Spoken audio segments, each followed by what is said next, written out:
Another one of our commissions is a much more subtle piece, and it combines the city's love of Shakespeare with our very modern love of pop-up art.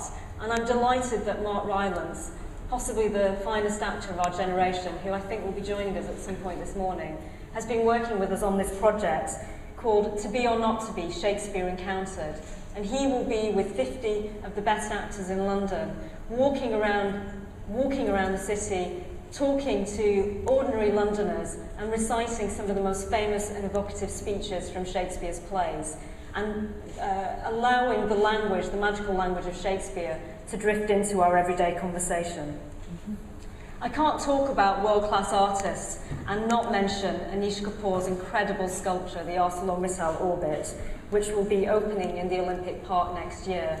Anish designed the Orbit with his long-term collaborator, Cecil Bollmond, and it's one of the most beautiful and complex structures in the city.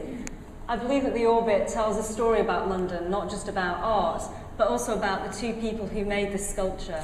Both Anish and Cecil were born abroad. They've travelled around the world, but they've chosen to make this city their home.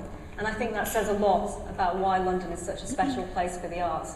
And we're very proud that we'll be unveiling their most ambitious sculpture in the park next spring.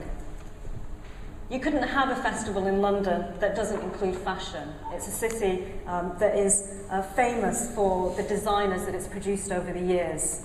And we're very pleased to be working with the British Fashion Council and the Bazaar Arts Foundation on Britain Creates 2012, a joint project in which we're inviting some of the UK's leading fashion designers, including Sarah Burton, Christopher Bailey for Burberry, Hussein Chalayan, Giles Deacon, Stephen Jones, Christopher Kane, Jonathan Saunders, Paul Smith, and many others, to work with some of the UK's leading visual artists, including Jeremy Deller, Dinos Chapman, Jess Wood-Paddock, Gavin Turk, Mark Quinn. There are more, I'm bound to forget some of the names, but they will be creating original commissions for 2012, which will be on exhibition for the public to see.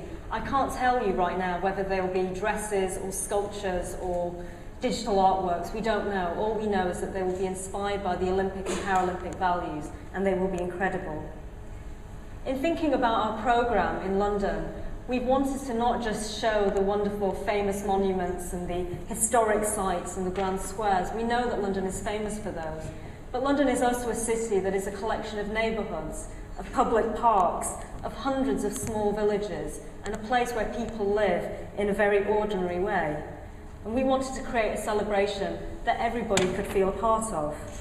And that's why in summer 2012 we are planning the city's largest ever outdoor arts festival, with free events and activities taking place in every single one of the 33 boroughs, in the high streets, in the local parks, in heritage sites around the city.